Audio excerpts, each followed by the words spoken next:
Hey man, how's it going? Oh wait, we're starting. All right. Yeah, I'm good. this is the beginning. Right. I see. Yes, I'm good. How are you? I'm alright, man. Hey, you been up to much? Not really. It's been like birthday season in my household, so Aye. I've just been dealing with like the five birthdays that's took place over the last like week. Jings. What about yourself? Gardening. Aye, you're really showing your age there. Aye. Totally. Hey, growing stuff and actually sorting out our back garden. Sure. We had 2 huts when we moved in, and we just recently got rid of all them. So aye, that's been good. Actually being able to enjoy the back garden is quite nice. Sure. Plus, I like all your like veggies and stuff that you're growing. That's pretty neat. Yeah, totally. I'm really pleased so far. Everything's gone quite well, especially the radishes. Radishes are like growing like wildfire. It's crazy. And we absolutely planted them all too close together. All right. It's like a big string of like radish sprouts. I see. Jeez. Because It's still going to be lost though, right? It's manageable. It's fine. Like all the knowledge on gardening is just like like all the kind of instructions you get on seed packets. It's just guidelines. I see. I give police instructions. If it's a guideline, just chuck all the seeds in there. That's the Bingham School of Gardening. Get some dirt, chuck it in there, and wait 4 to 6 weeks. Hopefully you see something. Done. Radishes, you'll see them in 2 days. Cool. So, hello, audience, and welcome to Box Talks with Unboxed. Yeah. This week, we don't actually have a guest. We're gonna talk about some games we've got in stock. Yeah, but before that, I've got some news. What? I did a wee bit of research, and I've got some news this week. I'm impressed. I was just going to skip it. Well, no, this week. We'll save it for the next one. I forget to do the news. So, Board Game Geek and Dice Tower are holding a virtual gaming con in lieu of their regular conventions that have been cancelled due to the coronavirus. Cool. That'll be on Board Game Geek from the 24th to the 28th of June. Nice. And what are they doing? Well, there's a nice wee YouTube video on Board Game Geek with their plans, if you want to go check that out. Cool. We'll link it in the doobly-doo. Sure. Terraforming Mars is getting a big box release. Yes. The Kickstarter for that goes live mid-June. There's not a specific date. But the big Summer box... 2020. Summer 2020. The big box will include all the expansions, as big boxes usually do. Mm-hmm. But it also includes 3D terrain tiles. Oh, aye, I saw the terrain tiles. They look awesome. Some of them look amazing. And I think there's 3 new cards that have never been seen before. Oh, cool. They'll be included, so that's very exciting. Aye, I'm into that. Terraforming Mars is great. I know. It's not actually on my list. For the board game stuff? Aye, because I don't think we've got it in stock. I was just on a stock list. Do we know some of the expansions at least? We've got Colonies and Venus Next. So the Kickstarter is going to include all 5 of the expansions, the base game, of course, and 3D terrain tiles. Awesome. Nice. That's cool. And it's spoiler season again for Magic the Gathering, as M21, which is the next kind of core set release, has had some of its cards spoiled by Wizards of the Coast. So nice. Like a handful of cards, just to give people a kind of flavour of what's to come. Yeah, cool. M21 is being released the 3rd of July, I think. There are little bits, yes. Yep. I don't know if that's the actual release date or the pre-release. I see. Well, Cards will be available on the 3rd of July then. Aye. Aye, definitely. I think it's actually the pre-release date. I see. But aye, cool. If you're interested in playing in the pre-release or like doing another at-home pre-release, then stay in touch. Yes, absolutely. And we'll be advertising that when. Near the time. Yeah. But aye, cool. Is that the news? That's it? That's the news. Nice. All done. Wrapped up. 3 whole lovely bullet points. Aye. That was great. That's 3 more than the last time. And 3 more than the next time. Aye. Aye, cool. So would you like to start? We've each picked like 5 games out of our stock list to talk about. So we're going to talk about what specifics do you really kind of want? You want like a rules breakdown, or you just want like a general kind of wee chit chat about the game? I was thinking we'd just like talk a wee bit about the game itself, and then what we like about it. Sure, I'm into that. Nice. So my first game is Betrayal at House on the Hill. Nice. Designed by Bruce Glasgow and published by Avalon Hill. Mm-hmm. And it is a co-op exploration tile placement game for the first half at least. Okay. And then it changes. And then it's a completely different game. So like it houses 3 to 6 players and the age is 12 plus. But when you reach the halfway point, as you progress through the exploration part of the game, you uncover rooms that have an omen, which is this kind of scary, horror-esque thing that happens. And then you roll a bunch of dice, and if you roll under the current number of omens, I think it's over like 12 dice as well, but they've only got 1 and 2 pips, or 1 and 0 pips. Can't remember, it's been a long time since I've played. It's like 0, 1, and 2, right? Yeah. And if you roll underneath the number of omens, the halfway point is triggered, and there's a part in the rule book. In fact, there's 3 rule books for the game. There's the actual just rule book, there's the player's handbook, and then there's the traitor's handbook, which gives you a bit of story as to whatever happens. So the omen might be you encounter a madman, and in the room that you encounter the madman, you go into the player's handbook and you'll find, or the traitor's handbook, sorry, and you'll find who is the traitor and what the event is. Yep. And the game changes into essentially 1 versus all, or maybe teams of people versus each other, good versus evil battle, and you need to try and complete the encounter with some lovely story if either party wins. Yeah, nice. It's a lot of fun. It's a lot of fun. I've got some issues with some of the components, but it's really replayable, and like I really like that aspect of it. Hey.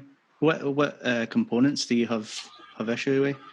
So everybody's at the start of the game, you get a choice of character, which is on a little kind of cardboard hexagon, and it's double-sided, so you could have there's Flash on one side and somebody else, I can't remember the character's name on the other side. Yeah. With different stats, but those pegs that you clamp onto the side of the hexagon, and they are notorious for sliding or popping off or whatever. Like halfway through the game, you can't remember what your stat is supposed to be. You try to figure it back out. It's a bit of a nightmare. Aye, sure. I've had several issues with them as well, because it's just we kind of U-shaped plastic clamps, and they don't really grip clamps a bit, yeah. I'm a stretch misnomer. So it's got no like grip. It just slides on, and it's supposed to be easy to track where your stat is for that skill, but it's notorious for falling off or sliding as the game progresses. I have seen lots of like kind of homemade solutions to that as well, and like 3D printed versions. There's an app as well. Oh, I totally that. Phone. That'd probably be really handy. I've found with Betrayal, like the amount of fun I have is directly related to what haunt is revealed. Sure. Because like there's a lot of haunts in the like different scenarios for the haunts, and is it the Traitor's Handbook, and that does give a lot of replayability to the game in general. But like some haunts are better than others. Aye, of course. And there's also like bizarre timing issues. If you reveal the haunt early, where no players get any kind of items, then the traitor usually wins by a landslide. Sure. However, if the haunt isn't revealed until much later into the game, all the other characters have got loads of items, and it feels like the traitor has a more difficult time winning. Yeah. So really there's a kind of a midpoint for it to be a sweet spot, especially if you're like some haunts require you to get to a specific area, and you might not have drawn that room yet. So that adds a lot of stress because you're trying your best to like stay out of the traitor's grasp, while still trying to explore this mansion. And there's like a few like trap rooms and stuff like that. Yeah, and it really kind of like stops you from doing as much as you want. And that's quite nice. But if that's already revealed, then you can like plot a perfect route essentially. Yeah, sure. And the traitor doesn't get quite as much of a bonus if the game goes on. Yeah, there's some hunts as well where the traitor just gets like 5 minions or whatever, or like that they can just control in their turn and then just spread out through the map, and it's kind of impossible for the players, you know. Or for the non-traitors. For the good guys. Aye. But it is like a really cool setting for a game. It kind of taps into that old school horror. I really like the fact that there's this turning point in the game. Yeah. Where like it's kind of so at first. Like there's a bit of horror theme, but there's not much like bad stuff happening to you. You're getting some items, and it might like creepy stuff. And then suddenly like all hell breaks loose, and like I think that's brilliant. Plus, you never know who's going to be a traitor every time you play, so it's really nice. Kaylee is statistically the traitor. Just statistically evil in everything. Aye. Statistically evil in Avalon, statistically traitor in both Dead of Winter and Betrayal at House and Hell. Jeez. It's just always seems to pull the traitor card. Sure. Yeah, jeez. Cool. The first game I've got on my list is Adrenaline. Nice. Which is a kind of miniatures deathmatch shoot 'em up board game by Philippe Neduc and Czech Games Edition. Sure. For 3 to 5 players and ages 12 and up. And it's very kind of reminiscent, to me anyway, of like Doom and Quake and other kind of first person shit, especially for me Quake 2, because it takes me back to like playing Quake 2 with like the 4-player box, like controller box. Sure. With my big brother and a couple of his pals, and like his pal would bring over a couple of extra remotes, and we would sit and would play Quake 2 on a tiny TV that was split into quarters. And that's kind of where Adrenaline takes me. Sure. But it's just a really fun shoot 'em up again, and it's got like a modular or a semi-modular map. The board comes in kind of it's printed on both sides, so you can kind of mix up. You can mix up the sides and create different maps. There's like 4 variations, I guess, maybe. But the size of the map is actually quite kind of contained and confined. Again, sure. there's no an awful lot of places to hide, which makes it like you're always in somebody's face again. Sure.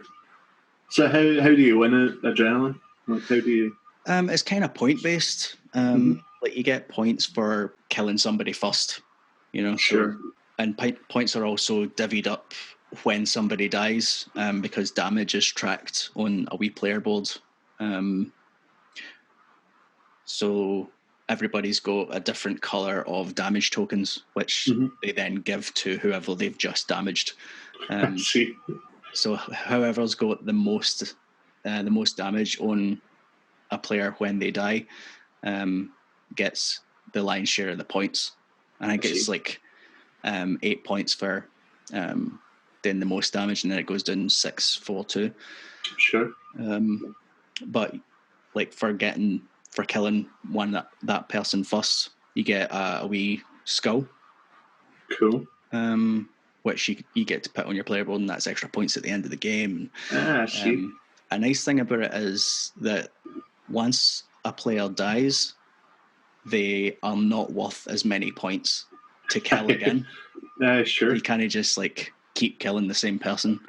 Spawn camper or something like that. Totally. Like the game kind of makes you aim for everybody else.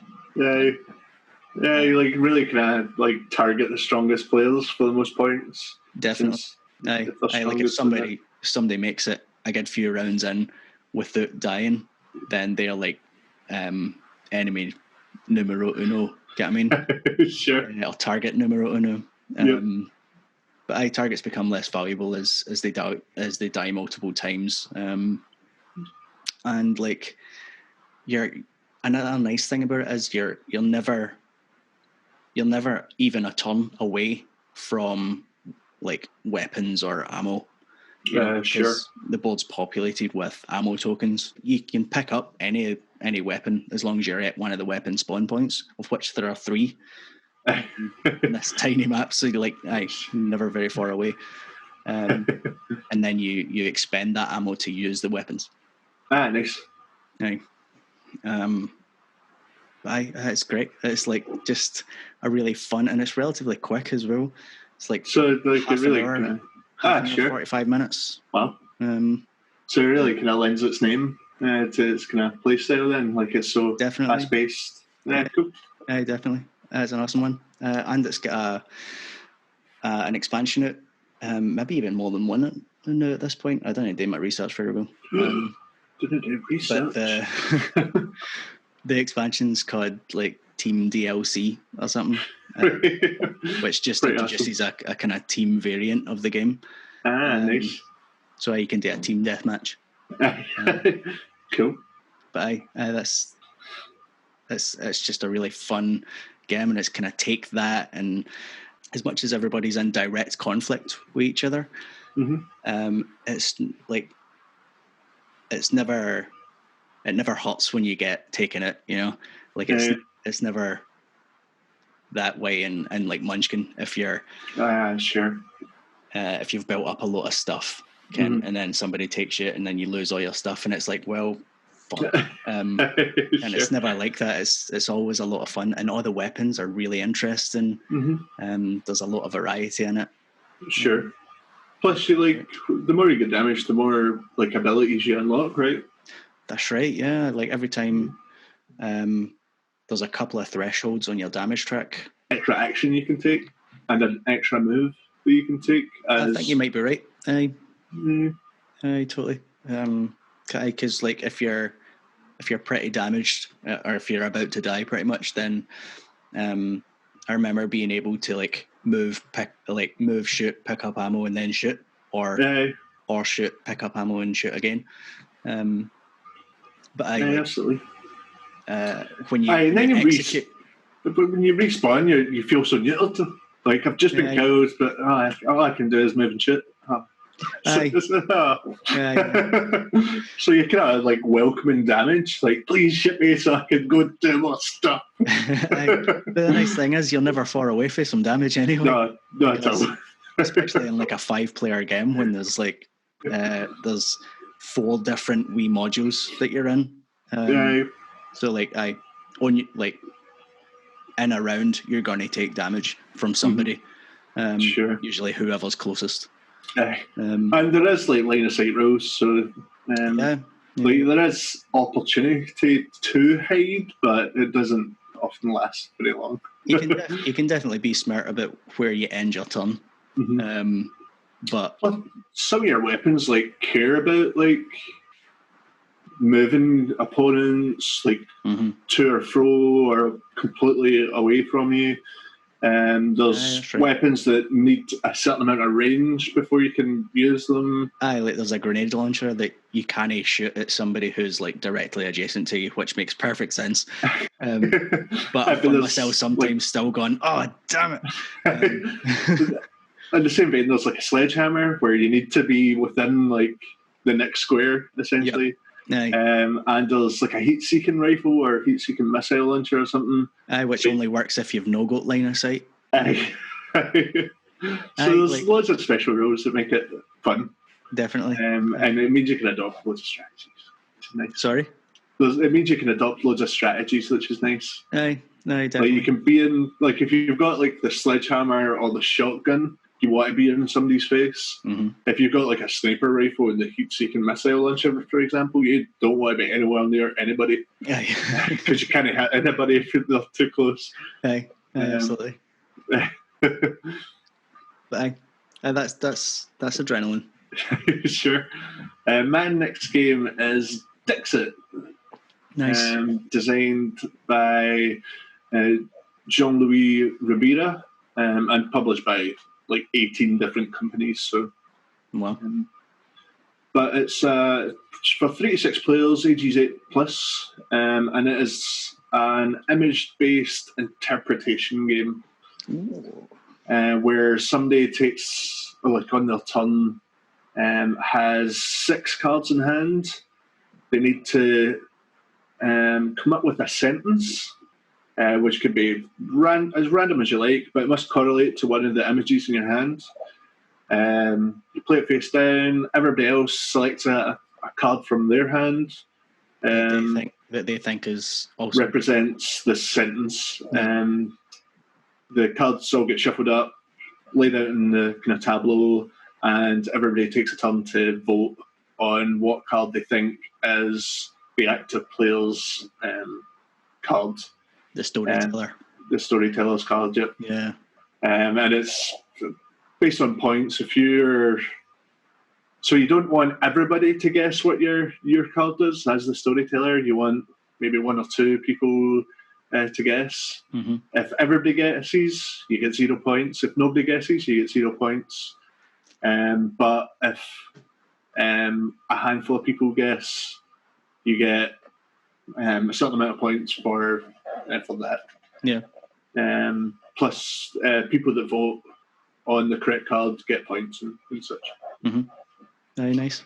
But it's one of those games that you didn't realise, like when you start playing board games, that you could have a board game like that. Like all you're doing is looking at images and try to say something funny or just try to say something nice and play a card and everybody gets to guess. There's no stress, in the game. Like, sure, there's like a victory condition, but sometimes you just want to play the game. Like, it's not a very competitive game at all. It's just a very pleasant experience of a game where you're looking at lovely artwork, and the whole thing is very subjective. And like very much so. It's got that really nice table dynamic where if you're playing with people that you know really well, you can kind of play into that. Like you can tap into that kind of resource a little bit. It's like I know such and such is like a fan of such and such, so if I play this card and say this sentence, they might be the only person who'll get the reference. Which is quite nice. Absolutely. And the artwork is absolutely stunning. Like it's gorgeous, absolutely gorgeous. Even the artwork or the box that it comes in is this bright orange kind of welcoming glow to it. Yeah. And I think it's just got like a sunset on it or something, beautiful like that. It's like just a serene image. It's very, very nice, very chilled out. A lot of replayability. Tons and tons. Tons and tons. Another one with loads of expansions as well. Absolutely. And the expansions are for the most part just card packs. Extra artwork. And it's all like lovely big oversized cards. Just stunning. Yeah. Nice. Yeah, I love Dixit. It's such a beautiful wee game. It's a really nice intro game as well. We'll play a wee game of Dixit and we'll move on to something a bit heavier. Aye, definitely. It's a good one as well, for kind of breaking preconceptions of what tabletop gaming is. Yeah, sure. That up there with kind of social deduction games and stuff, Very true. That kind of break the convention of kind of roll and move. Like Monopoly and stuff like that. I think most people are kind of wise to the fact that board gaming is a bit more than Monopoly and Cluedo and the Scrabble and shit. I'm not so sure, man. See when people ask me what I do for a living, and I'm like, I own a board game cafe, and the first question is, Monopoly and stuff. And I'm like, I know. No, it's not Monopoly. I guess so. There is still a lot of people that aren't wise to it, but I think in general, it's grown so much that most folk at least have a kind of an idea that it's more than it used to be. Sure. I'll concede that at least. Cool. My next game is Galaxy Trucker, or Space Fuck Up, as we've come to name it, which is a real-time shipbuilding and then turn-based exploration game by Vladish Vatel, and another Czech Games Edition game. Nice. For 2 to 10 players, 2 to 4 players, and ages 10 and up. And the game starts. Everybody's got a player board with a kind of modular ship set up, so that lots of squares set up in a vague ship shape. And then there's a big pile of face-down square tiles, all of which have different kind of modular components of the spaceship that you're going to use to build. And it can be, there's engines, weapons, shields, batteries, double engines, double shields. Double engines, double weapons. And then just a bunch of connectors and stuff like that as well. Crew quarters, cargo containers. But each module has an attachment, essentially a configuration of either 2-pronged connectors or 1-pronged and stuff like that you need to help you manage. There's universal connections as well. There's some tiles, they're rare, that have got connections all the way around, and they're just there for connecting. And everything to everything else. Because your ship needs to work. So your any double engines or double weapons you have to connect to batteries, which you have to spend to. But the batteries have charges which you have to spend in order to use the kind of double features. Same with shields as well. And you also kind of lose points for tiles you've got left over, tiles you've picked up and decided not to use. They stay on your player board as tax. So once everybody's built their ship, you lose money based on the amount of tiles you've got left over, because when everybody's picking tiles, it's all at the same time, and everybody's got a hand behind their back, and they're just fishing randomly in this pile of face down tiles. Yeah, and you've got like essentially a small like bank where you can keep like a number of tiles like away from your opponents, so that you can decide to use them later should you choose. Aye, it's something like you can have 5 sitting to the side or something at any one time. But it's just frantic shipbuilding, and there's a wee sand timer, and as long as somebody notices that it's about to run out before it does, like that person can flip the timer. But if somebody notices that the time's ran out, then everybody has to stop building, essentially. So you need to keep your eye on the timer while trying to think about how you're building this fucking ship. It's hard, man. It's very hard. Very difficult game. Hence space fuck up. And at the end of the build phase, like you need to inspect each other's ship to make sure that it's like all kosher, like everything's connected correctly. Yeah. And if anything isn't connected correctly, it just falls off. Yep. And if that tile is like holding on part of your ship, that part of the ship goes. And then once all that's dealt with, like you get points for prettiest ship and stuff like that. That's the ship with the least amount of kind of open connections. Because it will happen sometimes that you've got the perfect tile, but it's got like a connection on the right hand side of it that's going to be facing the outside of your ship, you know. And if anything hits that connection, then there's no saving it. So once everybody's built their ship, they then go out into space and try and survive, I guess. Like everybody, like we encounter meteorites, space pirates, planets that have got cargo, derelict ships, like there's loads of different stuff in there, and your aim is to just survive and make it through, kind of get back with some cargo if you can, and then you get kind of points. And then after that, you flip your player board, and it's got a bigger ship layout for round 2. All over again. Yep.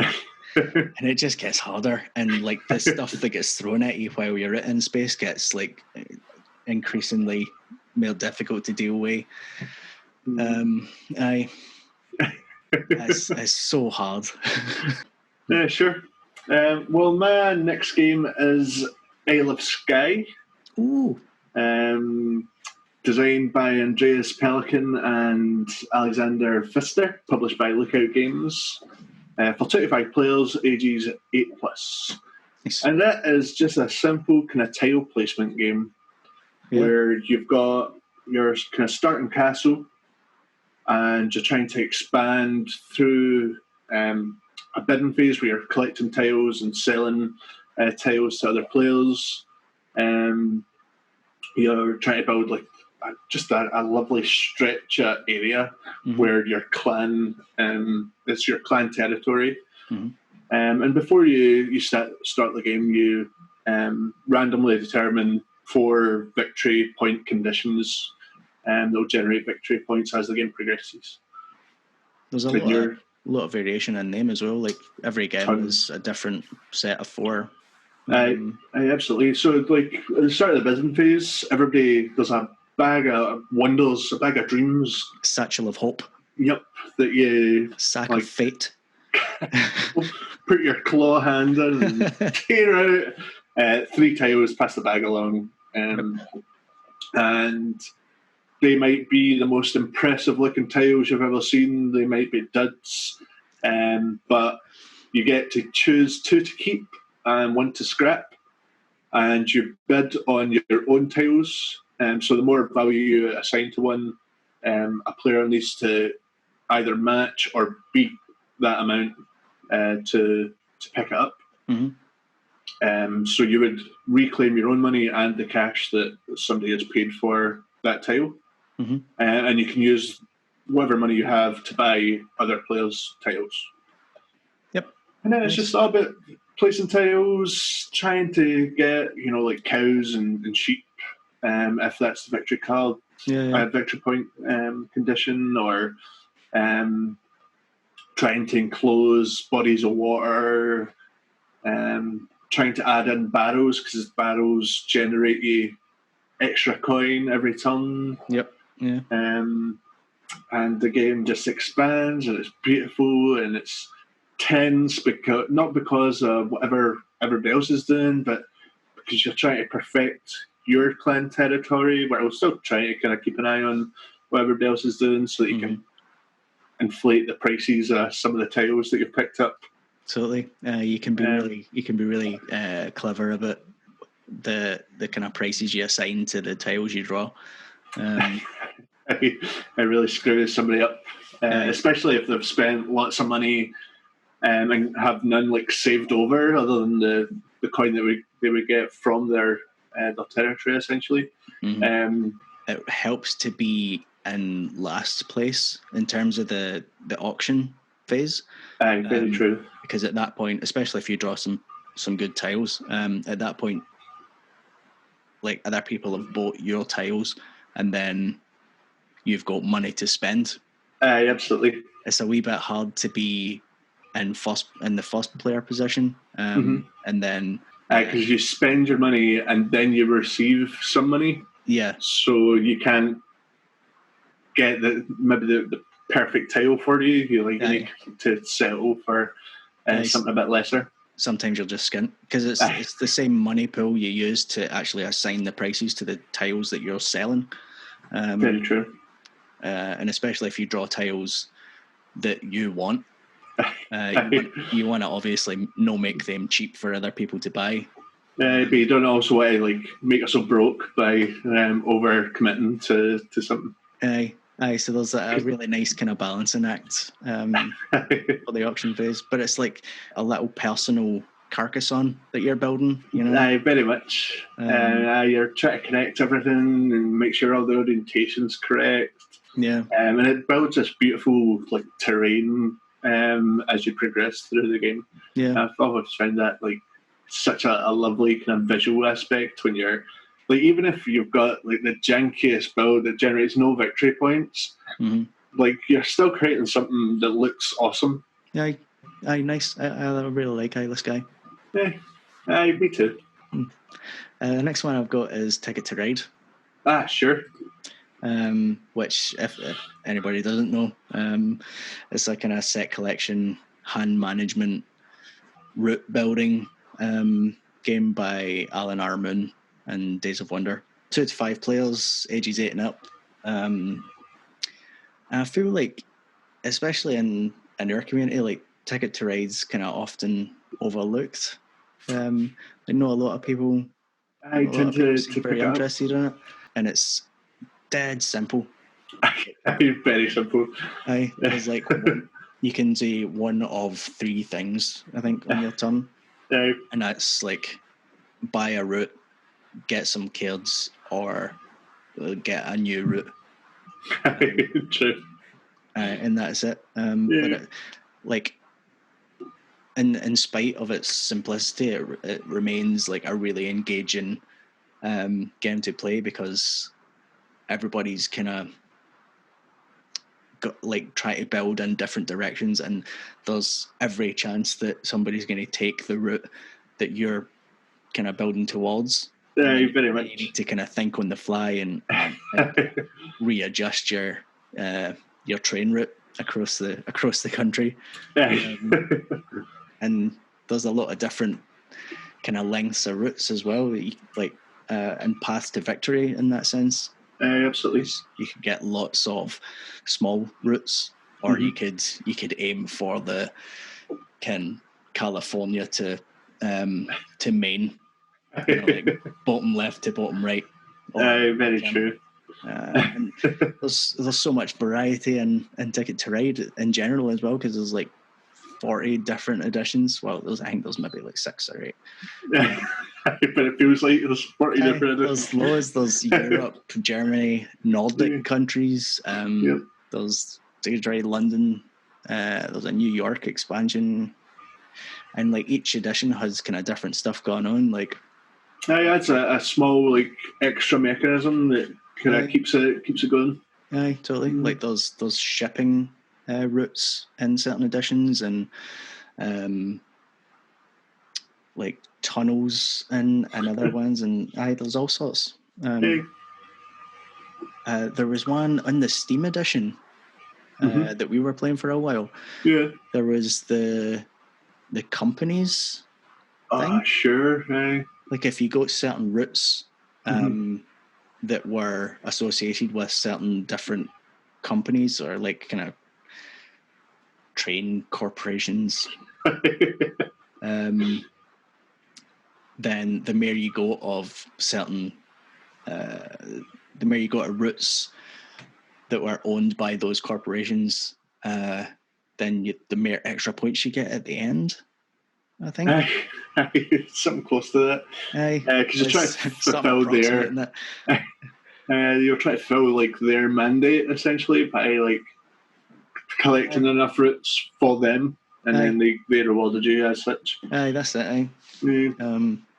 But like I've always loved Ticket to Ride. It's such a simple idea. Like spend your collected cards to build trains. Yep. All across America. That's great. My next game is another Vladisvato Czech Games Edition game. Nice. And Space Alert. Oh, love Space Alert. For 1 to 5 players ages 12 plus. And you do need some sort of sound delivering device. And it comes with a CD that I'll put a soundtrack on for you. What's a CD? Like an MP4 file. Made that up. That might not be true. Maybe an MP3. MP4's video. Usually. I mean, honestly, couldn't tell you. I've sound bites. Sounds. Yes, so there's like each track on the CD is 10 minutes long, and it adds just abject terror and stress as you are part of a small scouting vessel looking to break into a new sector, I'm sure, of space, and you've got no defences, you've got limited weapons. Is it Space Alert where the ship's class is a sitting duck class? Yep. There's a sitting duck class vessel. And the idea is that you're traveling through this sector, and all these different things, be it aliens or space vessels, intruders on your ship, malfunctions on your ship, all these things go wrong as you're scouting the sector. But the main kind of mechanism used in the game is this programmed action track. As you like, everybody's co-oping to survive the scenario, the 10-minute scenario. And there's also like a screensaver that you need to somebody. So there's like 3 rounds essentially, and like during each of the 3 rounds, somebody needs to click the screensaver off to keep the ship from like shutting down. And if you don't, then everybody's actions get shifted one place to the right. So every action you've programmed in is now like one space late. And that can really screw over like everybody's plan to survive. Yeah. Like because it becomes like timing issues when you're both trying to go up and down an elevator now, and that can't happen. So that's stunted as well, which means if you didn't go down the elevator and then you moved right and then you shot the laser beam, instead all you've done is move right and add energy to nothing. So like everything's stunted. And I think that's like such a great concept where you've got this pre-planned action track, and you're trying to like navigate it so that it works in your favor. And of course, like if anybody drops the ball, everybody suffers for it. So it's quite nice. Yeah. And with the CD or the soundtrack at least, like sometimes there's communication failure. So like it's just static, and for that amount of time, and it's usually no longer than say 10 seconds. Mm-hmm. For those 10 seconds, nobody is allowed to talk about what they're doing, and it adds a lot of stress to an already stressful situation. yeah, because like the soundtrack like announces threats as they come in, and you've got to kind of mitigate them as best you can. yeah, totally. So sometimes that'll be like fire enough weaponry as to destroy it. Yep. Sometimes it's deactivate the bomb that's just teleported its way onto your ship. Yeah, or the aliens that have just transported in. Waltzed in, yep. Yep. And like your weapons are directional, so you can't just fire any old weapon. You need to be in the correct area, fire the correct weapon at the time, and sometimes reload. Sometimes you can fire like a couple of times. All very dependent on what everybody else is doing, because they also need to like help in the situation in some way. Yep. And it's just like all the pieces, like the components of the game are beautiful. Yeah. Get these lovely like energy capsules almost, to signify like the energy, of course. Small character models and etc. Like your robots, and you've got like fighter jets or something. Oh yeah. And missiles that move along a track to eventually hit the target. Because there's like a couple of stops that the missile has to go through, so you can time that right. Like like three action spaces before you want the missile to fire. You've got to load the missile and fire it. There's so much. Like it's got that kind of Red Dwarfy feel. Very much. Just you're in this ship and nobody cares what they're doing. And stuff's happening and everybody's like, oh shit, I don't know what to do. Some of like my favourite times I've had is when something's went wrong along the player track. So all our stuff's been shunted, and it means that instead of like firing the weapon that's going to save us that turn, we end up looking out the window, just staring up into space. And just before the ship explodes, we're like, man, that's a lovely view. It does create a lot of like just awesome comedy moments like that. Very much.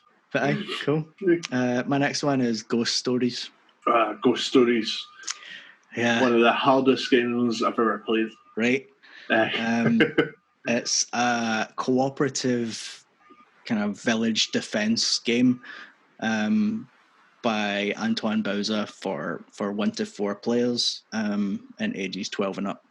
And it's basically the players play as Taoist monks defending the village against invading incarnations of Wu Feng, the demon lord of hell. Yep. And it's basically a grid of tiles, 9 tiles total. And each tile is an action, essentially, like townspeople who perform different actions and help out in a lot of different ways. And surrounding that grid of tiles is everybody's player board, which like house the cards coming in. Like every turn, every player, like at the start of their turn, draws a new card off the ghost deck and puts it on the appropriate colour player board. Yep. Or if they can't, then it goes on their own or wherever it will fit, pretty much. But the the cards are the incoming hordes of ghosts, which all have kind of different abilities, such as like haunting tiles, which flip the tiles in the middle and render that action useless. Yep. And they all cost different amounts of resources to get rid of them as well, so it's very difficult. You're collecting items that are color coordinated as well, in small token fashion, and you're expending those to get rid of the ghosts or defeat the ghosts. Accompanied by die rolls. Yeah, but if you don't have enough, you can perform the die roll and hopefully not spend any resources. Yeah. But sometimes you need to get rid of a ghost or a bad thing will happen, and you might be one pip short of defeating the ghost. So you need to take that chance and you roll your die and pray it's one of two colours, like the white one, which is it white? Sorry, yellow maybe? White's wild. Yeah, which is the wild or the associated colour of the ghost that you're trying to beat. Yeah. And like the difficulty just like compounds as more and more ghosts are just added. And then sometimes up really quick. You're rewarded for killing a ghost. But also you can be punished for killing a ghost, where you need to roll this black die that just it's all evil. I think there's one good thing, and that's just nothing happens. Totally. There's a blank side that you're always praying for. Otherwise, a number of bad things just happen. Yeah. And so, like, you're punished for so many things, and there's only one route to victory, and that's beat the big bad evil guy. Yep. Who lives like right at the end of the day. Within the last 10 cards, I think you shuffle up the last 10 cards, and that has one of I think there's maybe 10 different incarnations of Wu-Fang that are the kind of boss cards at the end. So you randomly pick one of them, chuck it in the last 10 cards of the deck, and stick it in the bottom. And like it's been honestly so hard to just get to the boss. Sometimes just like it all happens, and you just kind of get through that deck because the player boards fill up really quick, and you're having a hard time like fending off the ghosts that they come in, because there's like the four main colors and black types of ghosts, and like you say, you're either rewarded or nothing happens, or you're punished for defeating the ghosts. And the reward can be like get a token of whichever color you like, or it can be like the status effect that ghost was applying across the board is no longer applying across the board, and that's reward enough. But it's very hard, and it's very tense. But also like very gratifying when you get to the end, if you do win. And it's usually like an all-out fucking slugfest at the end, like where and you really need to work together. Absolutely. It's absolutely essential to be like to be communicating your plans and stuff throughout the game. Like you can't just be autonomous with it. No, not at all. Like in Pandemic, you can play your own game to an extent, like Medic can do what, like Medic can just go about and cure stuff, but with Ghost Stories, if somebody's just doing their own thing and looking after their own player board or whatever, it means the rest of the board is just getting pummeled, absolutely. And you can only fight ghosts from adjacent squares. The Taoist figures can only be on one of the 9 tiles at any time, and you can have like all the Taoists on a single tile, like and you can work together to fight the ghosts as well. Yeah. And you can both, like, only one of the players rolls the dice, but you can both contribute the tokens. Yeah, very much. So sometimes, like, those corner pieces of your 9x9 grids become key, because that means you don't need to spend a movement action or a movement to fight, because you can fight on both sides of the corner. Yeah. However, that means that corner tile also has 2 ghosts facing it, and is under jeopardy by 2 ghosts instead of just the usual one. Yeah. So if the ghost manages to make it to the Spectre, is that the name of that? The Hunters. When they make it to the tile and it flips over, I mean, like, you get the potential for 2 threats of that happening, moving in. If any 3 tiles are flipped, haunted, at any one time, game over. And like, Taoists can die fighting ghosts, in which case you need to go to one of the tiles. I think it's the tea room or something like that, that lets you resurrect the Taoists. Yeah. But sometimes that tile is flipped already. And like, you need to unflip the tile by spending the yin. Every player's got a yin yang, which is a kind of like a token you can spend to use any tile that on the board, and you don't have to be on that tile to use it. It's like a kind of free action, and there's ways to get your yin yang back, usually by defeating ghosts or whatever.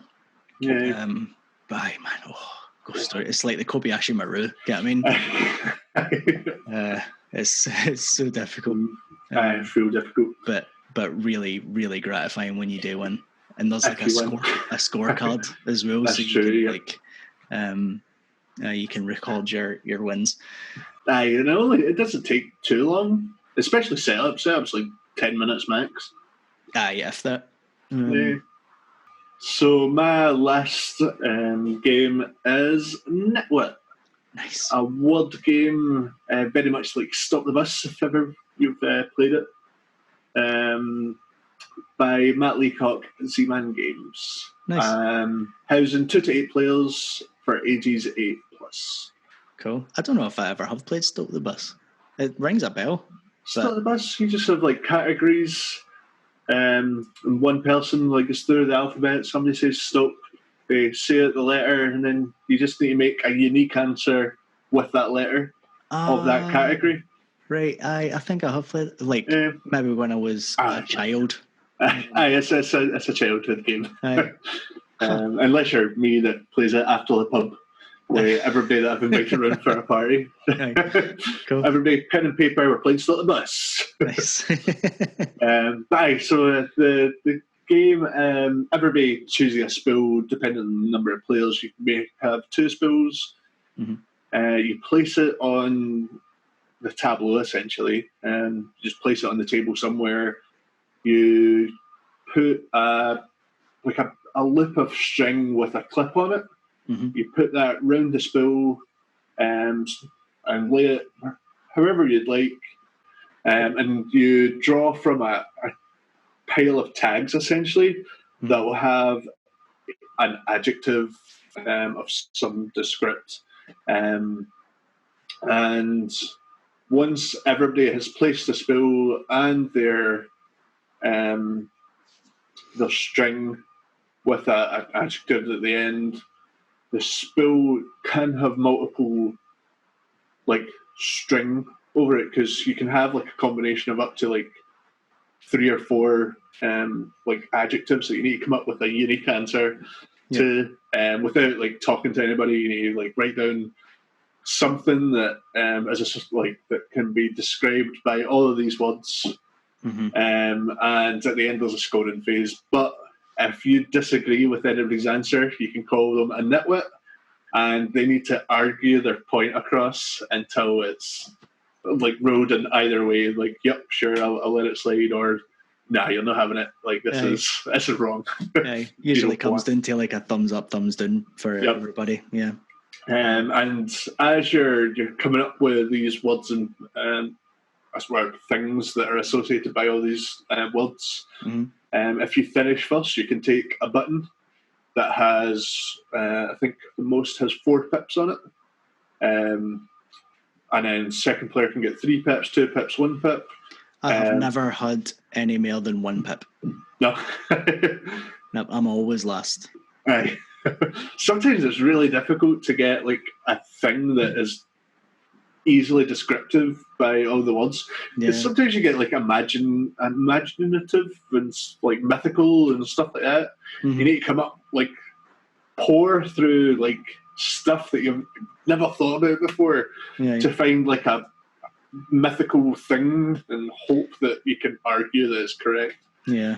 I think you're allowed phrases as well, actually, now I think about it. Like, or like small like phrases. Yep.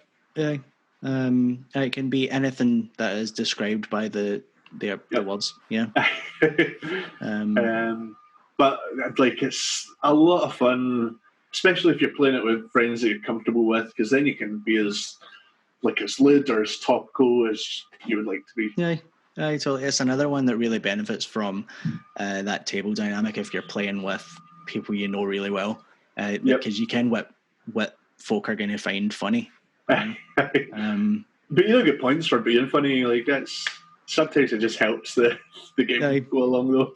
Totally. That's what I always aim to be, is just be funny. Or come up with funny answers to the adjectives. Sure. I like, you might enjoy the game. Like there's no point in trying to win all the time at everything. Like, totally.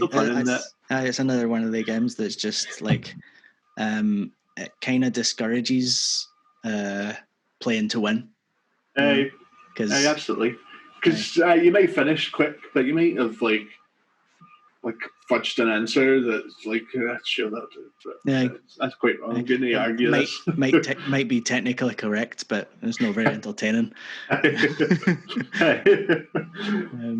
there's like a massive stack of tags. Mm-hmm. So it would take you like hundreds of games to even get through them all. Definitely. And the difference in adjectives as well can be like really swings and roundabouts, really disparate. Because you can get like blue, and you need to come up with blue things, and then you can get bloody like opaque and stuff like that. Yeah. You can come up with a blue opaque thing or a blue this thing. It's blue, opaque, slimy, and mythical. But it lends itself to a really like fun, like I guess like 15 minutes per game, like maybe, because it's just as quick as whoever's playing, you know. Mm-hmm. So usually mine, like, games I've played in are like kind of half an hour-ish. It's because everybody's arguing. Like, that's terrible. And everybody's also waiting for me to finish the answers. So. I mean, if you're not going to get, game's supposed to stop once you've everybody's collected the buttons. So yeah, should be like that. Oh really? Oh, I've been playing that rank. It'll be the first time we've been playing a game rank. I went rank for quite some time. I should remember Skull, open the gaming cafe, thinking we are experts at playing games, and then we get skulled by an 8-year-old on how to play Skull, or whatever age Tony is. Totally. It's just because we don't read the rules properly. I was skimming it, yep, got this. Let's play. That's how we play it. Yeah. That sounds right. My last game is Rakeholt. Nice. Which is a farming game, or a worker placement resource management game by Uwe Rosenberg, for 1 to 4 players ages 12 and up. I think all these games have been 12 and up. I've had a couple of 8 and ups. Ticket to Ride was 10. Sure. But you are growing fruits and vegetables in the Icelandic village of Rakeholt. Nice. And it is absolutely beautiful. It is such a pleasant experience. Sure. The artwork is like stunning. Yeah. It's not really a style I've seen in any other board games either. It's very kind of rustic and kind of depicts that kind of rural community vibe. It's just absolutely beautiful. Artwork is by, I'm making special mention of the artists Clemens France and Lucas Siegman. Because it's just absolutely beautiful. So, like, what sets it apart from being a typical Euro? I don't know if anything really does. It's stunning artwork. At its core, it's a worker placement and worker placement resource management. So you're growing. You've got like kind of greenhouse cards with a varying amount of spaces that you can put fruits or vegetables in. You can only grow one fruit or vegetable, one type of fruit or vegetable per greenhouse. So you're kind of getting more greenhouse cards and such as you go through the game. And around the outside of the board is a tourism track, and it's set up like a kind of farmers market type thing. Right. So each table has it's a series of tables, and each table has a number of vegetables or fruits depicted on that table, and you've got to get your wee tourism track marker around the tourism track and get to the end, because the end of the game is whoever's furthest around that tourism track wins. So the first couple of tables is like 2 tomatoes, 3 carrots, and it kind of scales up. It's usually like all one type of fruit or vegetable. So I think the later stages of it is 5 cauliflower, or 5 carrots or whatever. Like certain fruits and vegetables are easier to grow than others. I see. And it's really about having the right food at the right time. Right. Because like you've got to be looking at a couple of tables ahead. So you know what to plant, so that you've got that number of carrots, for example, at that time. Because you've got a greenhouse full of tomatoes, and you can harvest them and pay for that next table. Right. But you've got to be looking ahead and planning what you're planting. Right. So that you can advance. And like in the middle of the board is a grid of action spaces. Right. Which the worker placement element of the game, which is where that comes in. The actions can be harvest one of your greenhouses, build a new greenhouse, kind of take this random selection of vegetables from the supply, or like any number of things. I think it's another grid of 9 action tiles. It also depends on the number of players. I think the board's double-sided as well. So if you've got more than 2 players, you use the side of the board that's got more actions. Of course. And there's certain actions that you can only take one of. Like there's I think there's maybe 4 red actions. Right. And you can only choose one of those red actions per round. Right. And they're the kind of powerful ones, like build a new greenhouse or. But very, very pleasant game. Nice. I've never played Breakcoat. No, it only came out in like 2018. Right. But I will definitely need to play it at some point. Sure. And I love the premise of it, just because like. I know that you're a keen gardener. Like, there's the time. I know that I'm 60. Sure. But like the Rakeholt village is meant to be like able to grow fruits and vegetables that you wouldn't normally see in Iceland. Right. due to the kind of geothermal energy. Like volcanic, like ash, fertilizer, and nutrients stuff like in the soil and stuff like that. And it's like a tourist attraction kind of thing. I see. Sure. So, hence the tourism track. And you're just trying to attract tourists and win favour with them through the various fruits and vegetables that you grow. And it's just really nice and wholesome. Sure. Really sometimes you need a board game like that. Like viticulture's lovely, just because you're making wine. Totally. Like make wine, chill it, sell wine, have a good time. Aye, definitely. And like nothing too confrontational with other players can. Yeah, absolutely. Unless, like, obviously you're taking actions that some people might need, but... Yep. But that's pretty much the extent of it, though. That's the most confrontational you can be is to take an action that somebody else is looking to get. And I guess you can, like, make an effort to take actions that you know somebody else is going for, you know? Aye, but like... It's going to really stunt your own game plan if you're just trying to stunt somebody else. So. Definitely. A lot of the time that kind of hampers your own progress. So that's where we're 5 games each of our stock review. Of course. Nice one. It was awesome. Yeah. You picked some really good games, man. As did you, did. Really enjoyed some of your selection. Thanks.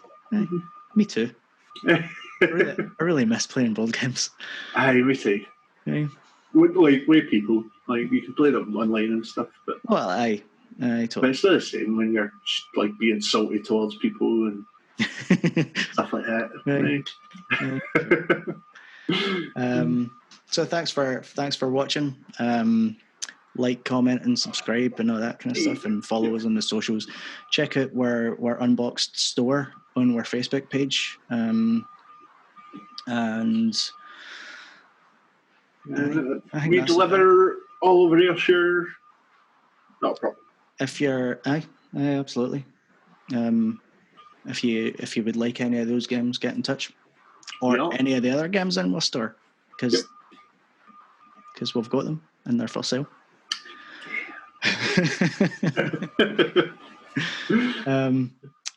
So thanks, man. Pleasure talking to you. You too. We'll see you next week. Maybe. Maybe next week. Yeah. Maybe. Bye. Take care, man. You too.